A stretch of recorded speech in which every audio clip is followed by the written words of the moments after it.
Hello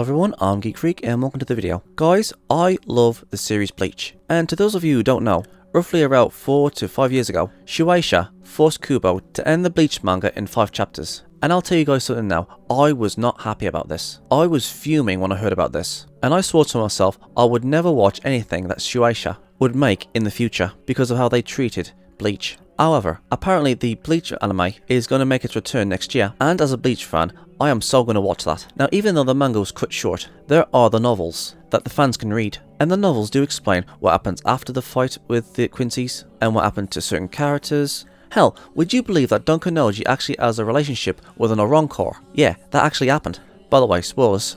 But even though Kubo was forced to end the manga, there's always the novels for the fans to go and check out. At the very least, we got those. I mean, come on, the fact that Yuho was stopped by a mere arrow, even though he has the ability to predict everything that's going to happen, he actually dies from a freaking arrow. And before that arrow was shot at him, he says, "I saw something in a dream, that you would beat me." I mean, yeah, you guys could tell that this manga was rushed. This little piece of silver was able to beat ywatch. Well, I mean, it took away his powers for a little bit, and then Ichigo stabbed him or slashed him, whatever. For me, it was just a right freaking mess. We had so many unanswered questions and things that we were looking forward to, like Grimjo having a second form in the Blood War arc, and Yoruichi using some sort of Olihama, and amongst other things. And there was also some unanswered questions about Aizen and his backstory, like where did he come from, what made him go in the direction he did, who exactly is he, what was his Bonkai. You know, that sort of stuff. I would have loved to have seen Aizen's backstory. Now, I know what some people are going to say. They're going to say, "Oh, but Geek Freak, we don't need to know what happened to Aizen in his past. The more we know about him, the more softer it will make him, and we'll feel sorry for him."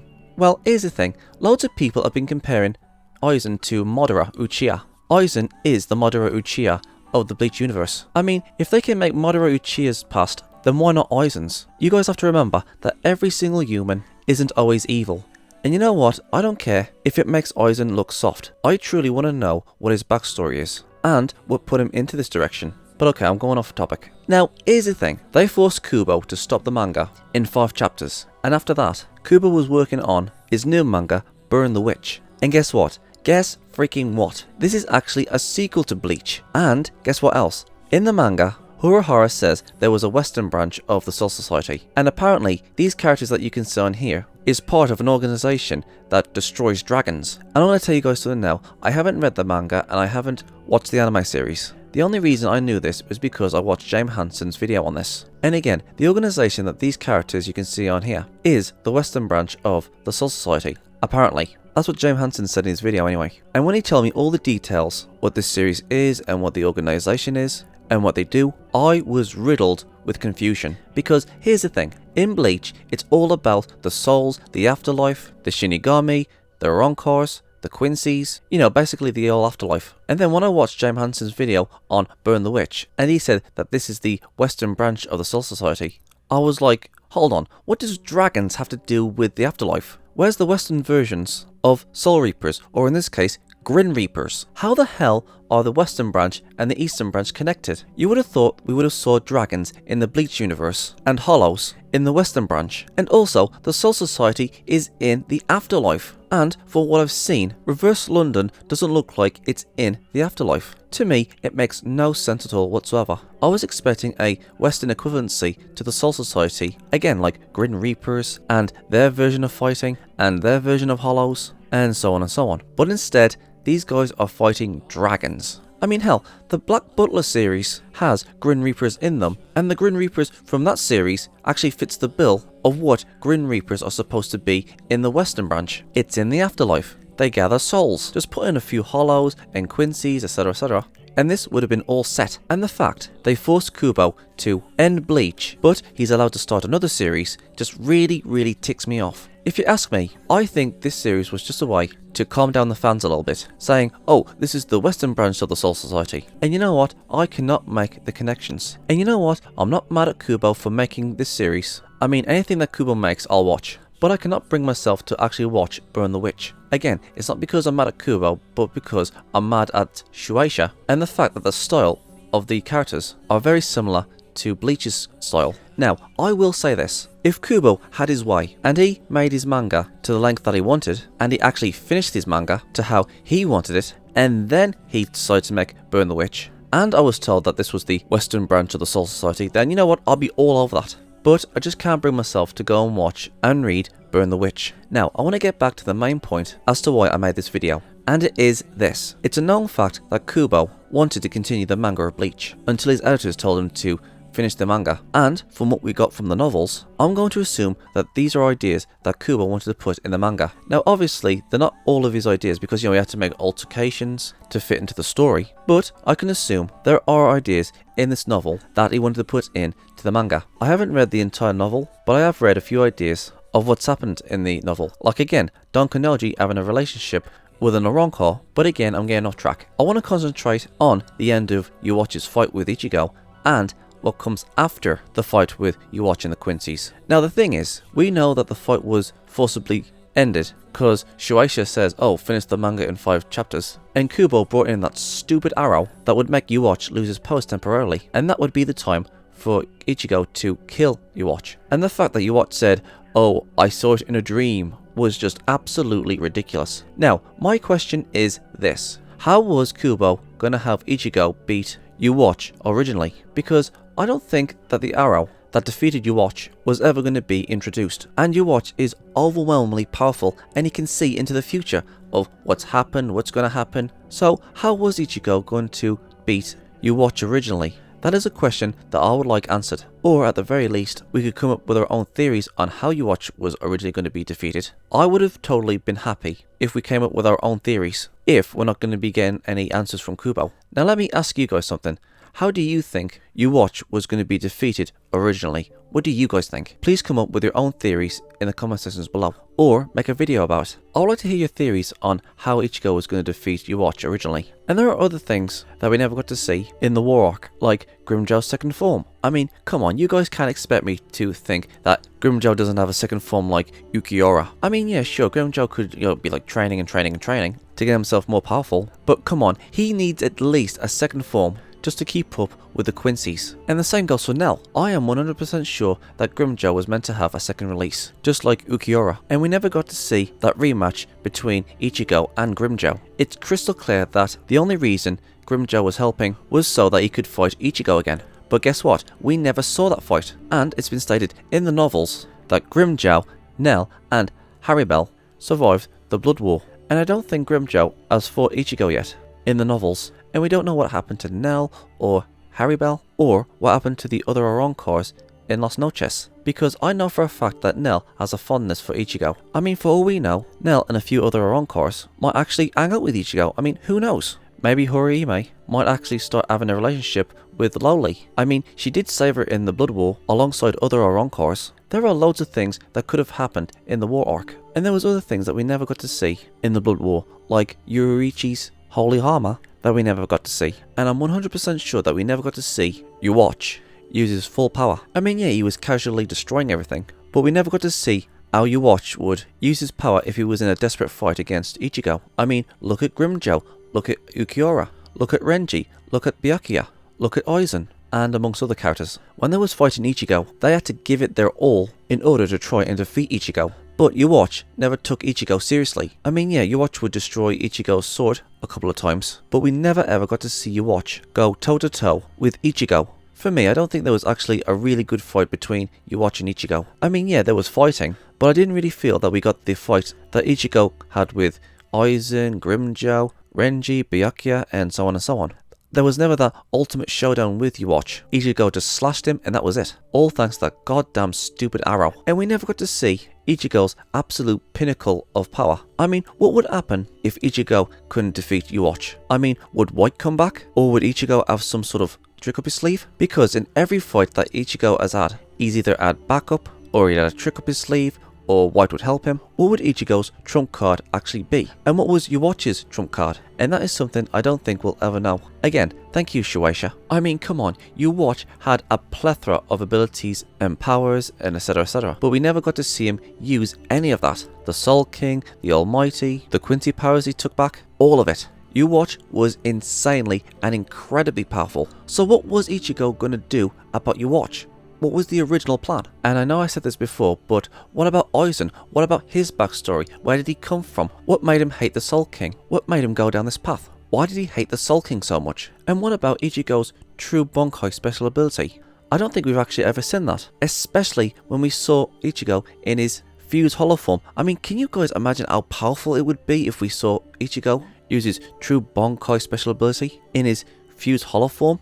That would be insane. And speaking of which, we never got any answers how powerful Ichigo's fused hollow form is. That's another one. There might have been loads of things that was meant to happen in the Blood War arc in Ichigo's fight against the Quincy's. And you know what? It's sad that we never got to see that. Now, I'm going to get to the main meat of why I made this video. And it is this. Now, I am 100% sure that Kubo wanted to carry on the manga after the Blood War. Because again, look at the novels. There are ideas in the novels that I'm sure that he wanted to use in the manga. At the very least, I think so. Anyways, if it is true that Kubo wanted to continue the manga after the Blood War arc, I mean, where would you go after that? Ywatch was an extremely powerful, almighty, all-seeing god. And as we all know, with every arc in an anime, it's always the next big strongest guy, the next big strongest guy, the next most powerful guy after that. I mean, seriously, where would you go after that? Somebody that's even more powerful than Ywatch would be a sight to behold. But the problem is, where would that big boss actually come from? We've already been through the Soul Society, Las Noches, the fight against the Quincy's. Where would you go after that? And what other things could Kubo actually talk about for his story in Bleach? Well, I do have a few ideas, but I'm going to start with the obvious things first. Number one,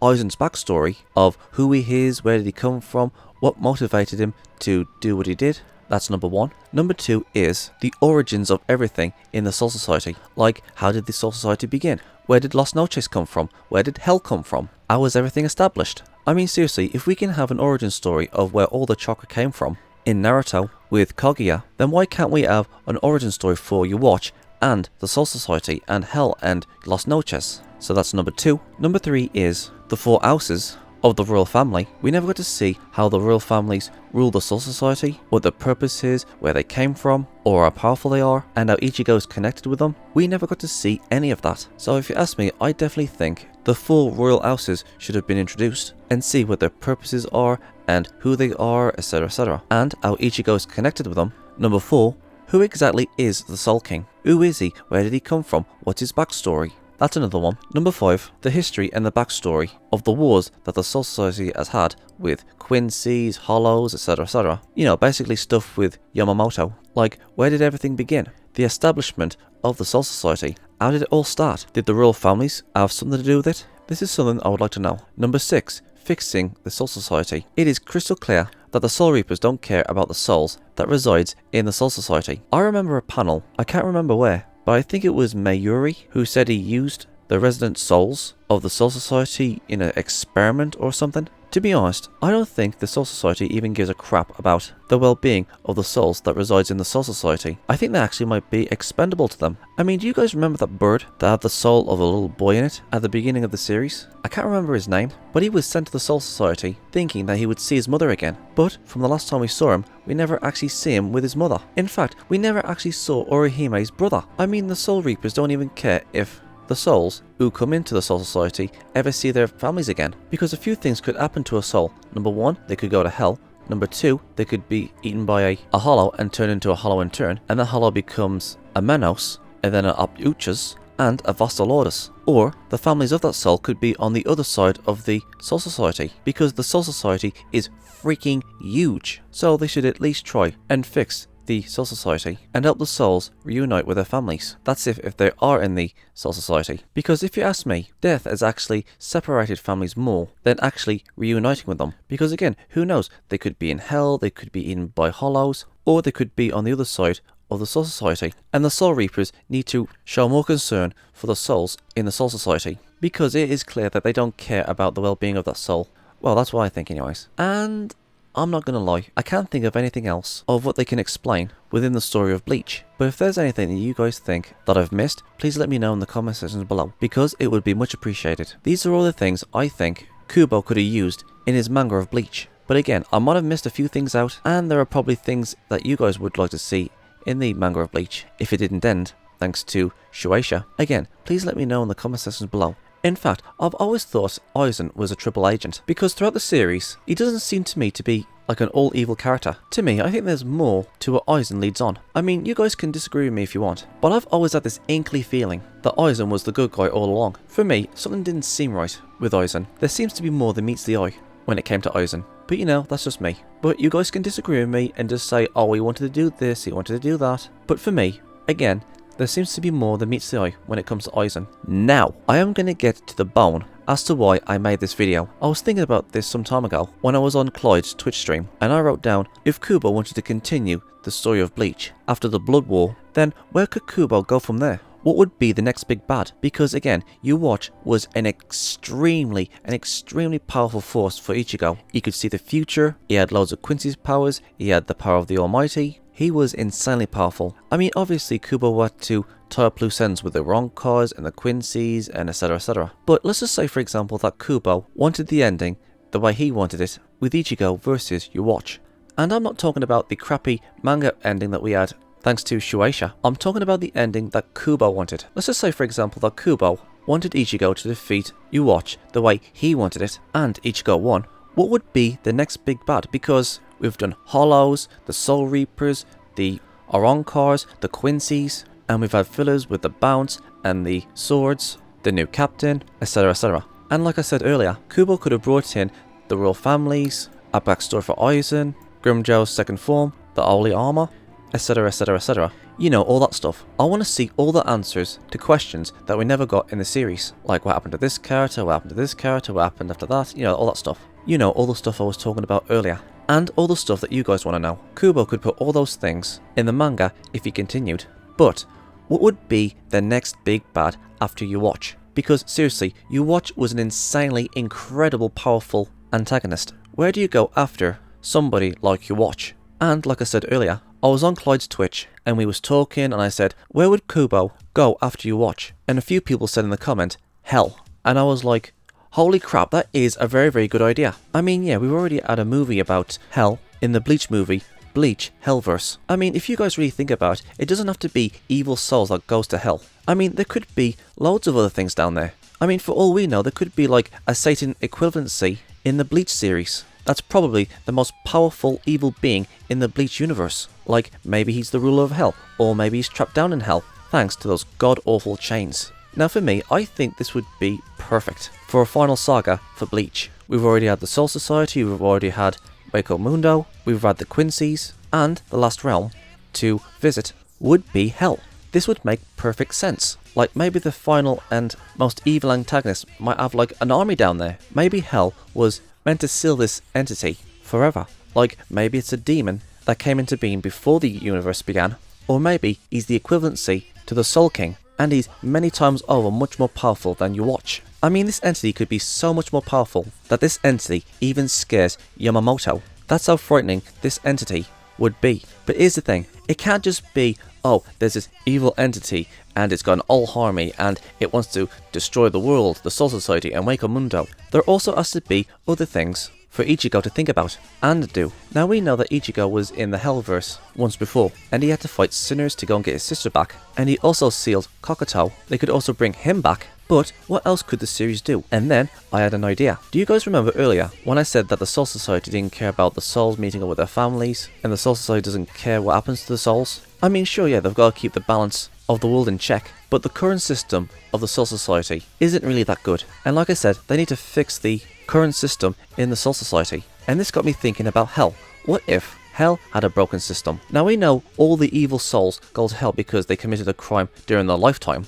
But what if, now hear me out on this, what if there was people in Hell who committed sins like killing, rape and stuff like that in their lifetime, but later in their lifetime, when they did those sins, they regretted those sins, and they wish they could take back what they did. Because hey, in real life, there are people out there who have done horrible things, but regret them later on. And they learn from their mistakes and try to fix things. But even though they do regret all the horrible things they did in the past, and try to turn their lives around, and try to be a better person, after they die, they go to hell, even though they try to change. I mean, look at Kokoto. He got revenge on the people who killed his sister. Spoilers, by the way. But he was never satisfied, and he wanted other people to feel the way he felt. He didn't kill people because he was an evil being. He let his emotions get the better of him. He killed the people who killed his sister, and he started killing other people because he wanted others to feel the way he felt. It would be kind of something like that. But in this case, the souls that were sent to hell actually did regret their decisions of what they did in the past, and try to turn over a new leaf and try to do good things. But even if they did try to better themselves, and they had regret for what they did, and all that stuff, the damage was already done, and no matter how much they changed, after their deaths, they will go to hell. Maybe hell could have residents like that, and maybe some people could be like Kokoto, because here's the thing, in hell, Kokoto's mind has been corrupted because of his time he spent in hell, being tortured, being forced to stay there forever. It would drive anybody mad, and he was separated from his sister, which, by the way, I think should come into the series, and she's trying to get her brother out of hell. I mean, for all we know, Kokoto's sister actually might be waiting for him in the Soul Society. Who knows, it is a possibility. I mean, think about it. Ichigo got help from the Soul Reapers in the Soul Society, Ichigo got help from the Oronkos in Wako Mundo, Ichigo got some help from a few Quincy's. And having Ichigo get some help from sinners from hell who regretted their decisions of what they did in their life would be perfect. And also, I was thinking of another idea. Ichigo could learn the truth as to why Ywatch and Aizen did what they did. Either to change the Soul Society, like what Aizen did, because he didn't like how everything was ran in the Soul Society. I mean, for all we know, Aizen might actually make the Soul Society a bad place. I mean, who knows? But mostly it would be about Ywatch, as to why he would bring together Lost Note Chairs, the human world and the Soul Society together. So that way, nobody will be afraid of death, and also, nobody would go to hell. Now, I want you guys to go and check out a video I made some time ago. It was my Bleach theory.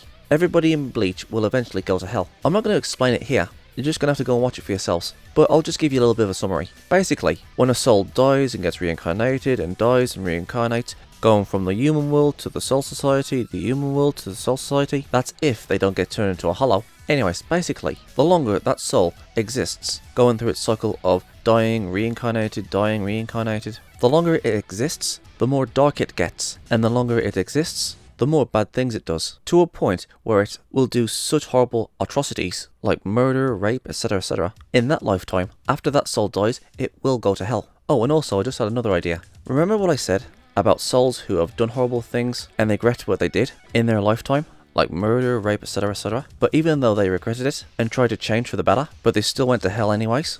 What if you got sent to hell for committing small sins, like maybe stealing or threatening people with violence? To be honest, we don't actually know the rules and the qualifications for somebody to pass for those people to be sent to hell. I mean, the Soul Society has been around for a very long time, perhaps even thousands of years. And, not too long ago, people were punished severely in the real world for just stealing things. I mean, for all we know, people in Bleach could be sent to hell for just stealing things. Maybe it's just the purest of souls that are allowed to go into the Soul Society. And that is why I think Aizen and Ywatch was onto something.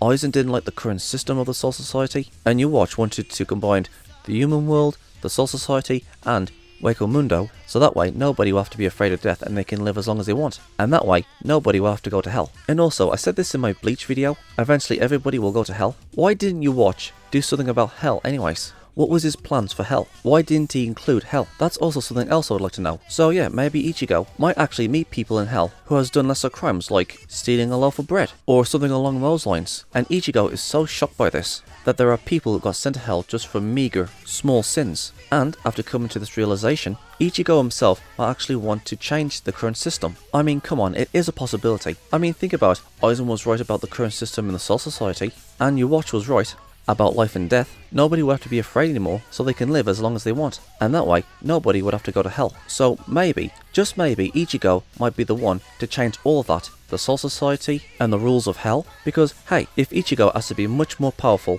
than Ywatch to go up against somebody who was sealed in hell, like the Bleach versions of Satan, or some sort of cosmic being that existed before the beginning of the universe, or is an equivalency of the Soul King, but is much more powerful. And if Ichigo was to beat this all-powerful entity, that resides in hell, then after beating that guy, Ichigo should have the power to change everything. The system, the rules, or hell, maybe nobody would have to go to hell ever again. He could just destroy hell, and all the souls that resides in hell are completely washed of their sins, and every time somebody dies within the Soul Society, their soul is cleansed, ready to become human again. Now, with every journey, Ichigo has had friends, allies, people he's had truces with, you know, all that stuff. If the final big bad of the series is going to come from hell, which is most likely going to be all-powerful, and Ichigo has to go and invade hell in order to take this guy down because he's threatening the entire world, and the Soul Society, and Las Noches, Ichigo should get help from the Arrancars, the Soul Reapers, the Fullbrings, the remaining Quincy's, and Sinners in Hell. And maybe even Kokoto, everybody that Ichigo has befriended and allied with, coming to help him to take down this final big bad who is a threat to the entire world. And everybody. So, all these groups are coming together in order to take down this one big bad. Or this one big bad and his army. You could have Sasuke Aizen, the Arrancars like Grimmjow and Hallibell, and Nell, and other Arrancars. You could have the Fullbrings, alive and dead, the Shinigami, the remaining Quincy's, the power of the Almighty, and the powers of hell, like in the Bleach Hellverse movie, where he got that cool ass armor. But here's the thing, how would Ichigo get as powerful as he needs to be in order to defeat this big bad and his army? I mean, yeah, sure, there's going to be allies and friends who's going to be fighting this army, but Ichigo is the only one who has the powers of a Shinigami, a Hollow, a Quincy, a Fullbring, and he could also borrow the powers of hell like he did in the movie. So, how could Ichigo get the power he needs in order to defeat this big bad? That's even too much for the Soul King or Yamamoto or any other character in the series. Where can Ichigo get all that power from? Well, I do have a few ideas, and I'm going to do a little bit of a countdown here, so here we go.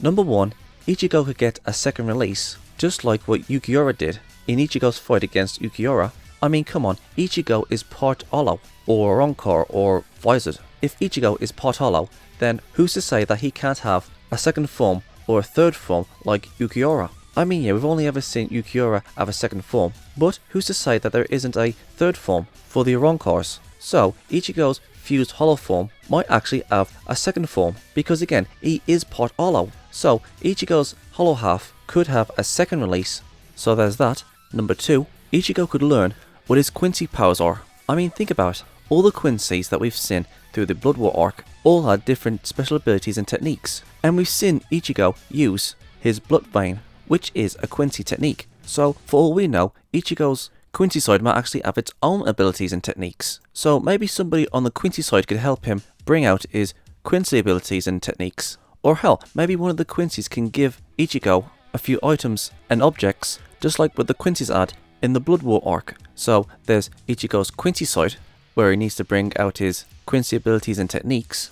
Number 3 is getting all of his Fullbring powers back, because during the Fullbring arc, when Ichigo got his complete Fullbring powers, Kugo took the majority of Ichigo's Fullbring powers, and when Kugo goes to help Ichigo, Kugo goes and gives back Ichigo all of his Fullbring powers back. So he'll have all of his Fullbring powers on top of his second release Hollow transformation, which is his fused Hollow form, and his Quincy powers. So he'll have his Fullbring abilities and a bit of a power up.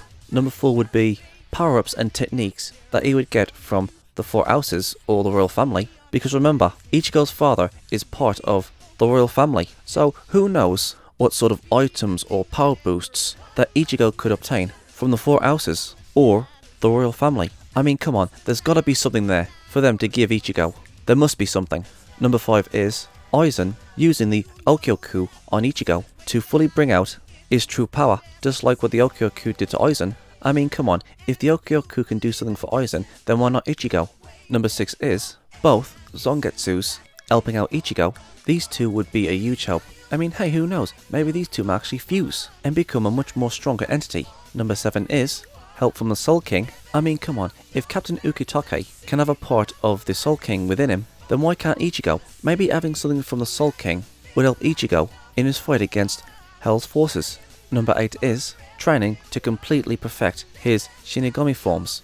There must be at least something else that the Shinigami can do to get Ichigo stronger with his Shinigami powers. Maybe completely perfect his Shinigami powers and his abilities and his techniques, and truly make his Zanpakuto at the peak of its prime. There must be at least a few more tricks that Ichigo's Shinigami forms has that he doesn't know about. Or hell, they could teach him how to do a few Hados. Number 9 is using the powers of hell, just like what he did in the Bleach Hellverse movie. Or maybe he could use the chains of hell for defense and have that cool looking armor. And there could be other uses of hell's power that we don't know about. And number 10 is Ichigo's sword. Now, if we was to combine everything I just said, from number 1 all the way to number 9, I'm pretty sure that Ichigo would have a badass sword. It would be a mixture of Shinigami, Hollow, Quincy, Fullbring, power from the 4 houses, power from the Soul King, power from the Okyoku, new powers from Zangetsu, both from his Shinigami side and his Quincy side, and training Ichigo's power to its absolute peak and using the forces of hell, and not to mention Ichigo's true peak of power, Zanpakuto. This in my opinion would have been badass, and Ichigo would have an army behind him. He could have an army of Shinigami, Hollows, Vizards, Quincy's, Fullbrings, Sinners, all these groups working together just to bring down this big bad that wants to destroy the universe. They could have Aizen, they could have Kokoto, Grimgel, Nell, Haribel, Captain Yamato. I mean, literally bring in everybody. Again, it's all these groups working together who used to be enemies are now working together to fight against this big bad. And if they win and do fix the problems that the Soul Society and Las Noches has and destroy hell, this would be the perfect ending that Bleach deserves. And yes, I know this is all speculation and these are just all ideas, but come on, these are good ideas. I mean, come on, fighting against the armies of hell is such a good idea. I mean, come on, you can't get any more final than fighting against the forces of darkness in hell. There could be peace amongst the Arrancar and the Shinigami, and the Fullbrings and the Quincy's. Aizen could be pardoned for his crimes, and Kokoto could be released from hell and rejoin his sister. And loads of more stuff that could happen, just to end the series in a nice pretty little bow. Again, I know this is all speculation and I know it's just my idea as a fan, but if you ask me, I think it's a lot more better than what we had with the manga. But hey, that's just me.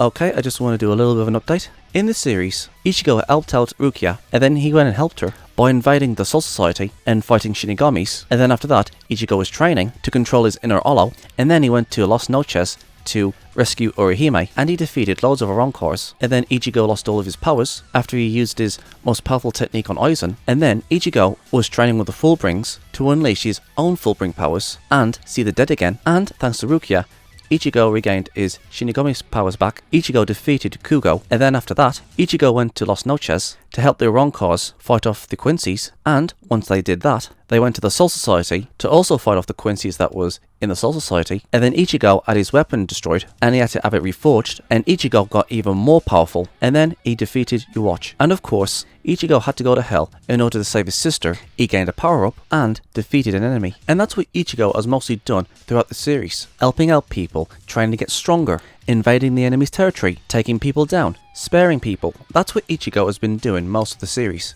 But when it comes to the forces of hell, how would Ichigo interact? How would he start off with this series? Well, maybe Captain Yamamoto or one of the captains that's protecting the Soul King, or maybe the Soul King himself can feel a disturbance in the force. And this entity that I've been talking about in this video is about to be free from his prison. He breaks the chains of hell and he gathers up all his armies and he tells the residents of hell to join him. They will be free from their chains and they can take revenge on the Soul Reapers who denied them their salvation into the Soul Society.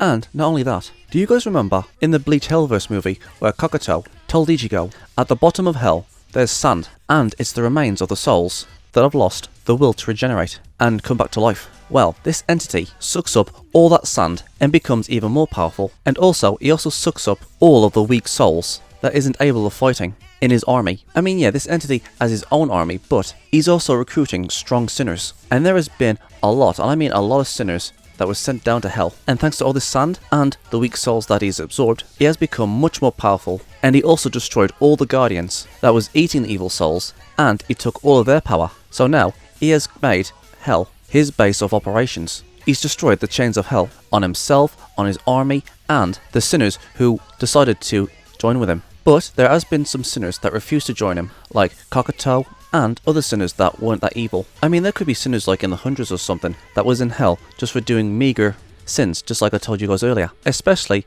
when he told all the sinners in hell that he plans to destroy the entire world, the Soul Society, Hueco Mundo, and Earth. And Kokoto and the sinners who is in hell refuse to help him because their families are in the Soul Society or still on Earth. Now this entity is completely evil, and the only thing that he wants to do is destroy everything. So maybe that's why ywatch didn't want to bring hell into the mix of Waco Mundo, Earth, and the Soul Society, because ywatch knew about the evil entity that was in hell, and he knew not to mess with hell, because if he did, this evil entity would also escape. Maybe that's why ywatch didn't include hell, because he knew there was something down there. And you know what? That makes perfect sense. That's why he didn't want to destroy hell and combined it with Earth, Waco Mundo, and the Soul Society. Not even ywatch was crazy enough to do that. So that actually might explain a few things. And as it starts out, hell's forces could attack Waco Mundo, Earth, and the Soul Society at the same time, and this completely gets everybody off guard, and everything is in a complete mess. The Soul Society is being destroyed, Earth is being destroyed, and Waco Mundo is being destroyed, and everybody is being infected. The Soul Reapers, the Oronkars, the Fullbrings, the Vizards, humans, even the remaining Quincy's. Everything is a disaster. And so, here's what I was thinking. What if we had a Naruto-style summit of all the races? The Oronkars, the remaining Quincy's, the Soul Reapers, the Vizards, the Fullbrings, the Four Houses, or Royals, literally everybody that Ichigo has fought in the past, and all these races come together in a sort of like Naruto-esque summit, just like what the Hokage did in Naruto Shippuden. All these different races and groups coming together and saying, okay, let's put all this behind us and let's work together to fight this big bad. They could have had a Naruto-esque war going on, where all these groups come together and fighting off the powers of evil. It would be basically like what happened in Naruto when they was fighting off against the army of the dead, thanks to Kabuto. Like I said, there could be the Oronkars, the Hollows, the Soul Reapers, the Fullbrings, the remaining Quincy's, and so on, fighting off against the forces of L. And then later there was Sinners who was fighting on Ichigo's side. But Ichigo had to stop behind because he is their trump card, and the top people have to train Ichigo. Everybody from their individual races, the most powerful ones, will train Ichigo. Yamamoto himself could actually train Ichigo. Captain Yamato can train Ichigo on his Soul Reaper side and make his Soul Reaper side at the peak of its prime. Grimmjow can train Ichigo to have a second release, just like Ukiura. And I know what some of you are going to say. You're going to say, oh, Grimmjow didn't have a second release. Well, here's the thing. If Kubo wasn't interrupted by Shueisha, I'm pretty sure that Grimmjow would have brought out his second release, just like Ukiura did. I am 100% that Grimmjow had a second release, especially when it came to the Quincy's. I mean, come on, those guys were freaking powerful. So if Shueisha didn't interrupt Kubo, I'm pretty sure Grimmjow would have brought out his second release against the Quincy's and survive, and went back to Waco Mundo and prepared himself to fight against Ichigo when he was all healed up. And even though Grimmjow still wants to fight Ichigo, Grimmjow knows the dire situation they are in, so he tries to teach Ichigo, his hollow side, how to have a second release. Ginjo could give Ichigo his Fullbring powers back, all of it. Ichigo could have some tools or some power that the four royal families have, thanks to his father, because remember, Ichigo's father is part of the royal family. Ichigo's dad might actually have some power, or some sort of power-up that could help Ichigo, or some other secrets that the four houses have. Ryukin Shida could teach Ichigo how to bring out his true Quincy powers. There's Aizen with the Okyoku. Aizen would be the last trainer that Ichigo has, and there would be part of the Soul King that they could put inside of Ichigo, which would also be part of ywatch, because in the novels, the Shinigami transformed ywatch's corpse into the new Soul King, so he'll have a bit of ywatch inside of him as well, not just the Soul King. So that will give him a huge boost, and we come to both Songetsus, both White and the other one. These guys could combine and teach Ichigo how to wield all these new powers and boost that he got from everybody he trained with. And then when Ichigo goes into hell, he will find sinners who ain't all that bad, and he will also find Kokoto that's also fighting against them, because Kokoto doesn't want this evil entity to destroy the world because his sister is in that world. And Ichigo will meet a few other sinners that aren't all that bad. And not only that, Ichigo could also have the power of hell, or bits of power from hell,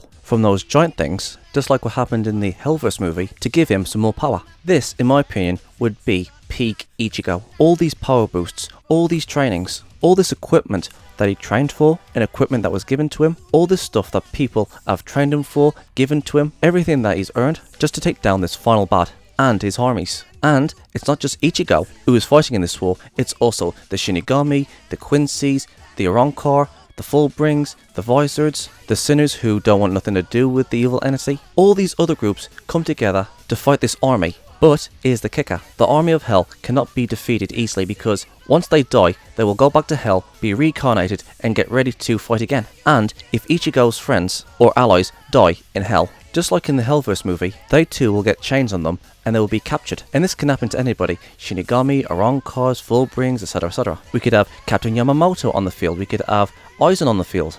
Literally everybody and all groups is on the battlefield fighting off against L's army. Again, this could be something like the war arc in Naruto Shippuden, and that's exactly what we need. We need all these groups to come together and work together, even though they are enemies. This, in my opinion, would be the most badass thing ever. And as for the entity, I'm not sure what Kubo would have had in store after Ywatch, and I know for a fact there was like loads of other things that needed to be explained, like the 4 houses, Aizen's backstory, the broken system in the Soul Society, and Hell. Well, the broken system that we assume that Hell has. I mean, yeah, that was just my version, but I'm just putting it out there just to start something. You know, just to get people to start talking all that stuff. And all the other things that we never got answer to. And you know what? I'm going to say it again. Screw Shueisha. I really do wish that Kubo would have carried on with the manga Bleach. Now, even though I said Ichigo should have an alliance with literally everybody he's had in the series, well, the canon ones anyways. The Shinigami, the Hollows, the Fullbrings, the Sinners, and you know what, just for the hell of it, bring all the characters in from Burn the Witch, just for the hell of it. Now, before any of that can happen to fight against the forces of hell, Ichigo has to find out more about Aizen and the 4 houses and how he's royalty, and all sorts of stuff. And you know what, just for the hell of it, Kubo should use the novels as source material, just for the hell of it. And obviously he can't use all of the novel, because if Kubo was to change things, he would have to get rid of the last 5 pages of the manga and carry on how he wanted to end the Blood War arc and Ichigo's fight against Ywatch. And obviously he'll have to do that. And after the Blood War arc, Ichigo should learn that he's part of the royal family, or part of the 4 house royal family thingies, and tie up loose ends. I mean, he could get visits from Nell. There are loads of things that needs to be addressed. Like I said earlier in this video, the origins, fixing the system, and all that stuff. And again, he could use the material that's inside the novels. And if you ask me, I think Kubo should go his own way. Take the Bleach series with him, scrap the last 5 pages of the manga, and start it again from where he left off before Shueisha said, "You've got 5 chapters to finish this manga off." And Kubo should have his fans crowdfund him. You know, something like a GoFundMe or something. I mean, think about it, there'll be no middleman. Kubo could have all the money for himself, and Kubo could have the manga the way he wanted it, and not have some company saying, "Oh, you can't do this, please hurry up with this," you know, all that stuff. Kubo and all manga artists, and all creators in general, should have the freedom to do whatever the hell they want. So yeah, Kubo should definitely do that. Leave Shueisha, and get rid of the last 5 chapters of Bleach, and continue his work, and have the fans crowdfund him. Screw the middleman known as Shueisha. The Bleach series and Kubo deserved better. Anyways, what do you guys think? Am I right? Am I wrong? Do you guys agree with me, or do you guys disagree with me? Do you like the ideas I put into this video? Do you think Hell would be the best way to end the series? And what would you add in, or what would you like to see, or like to have seen, if Kubo carried on with a manga of Bleach? Please let me know in the comment sections below. I'm Geek Freak.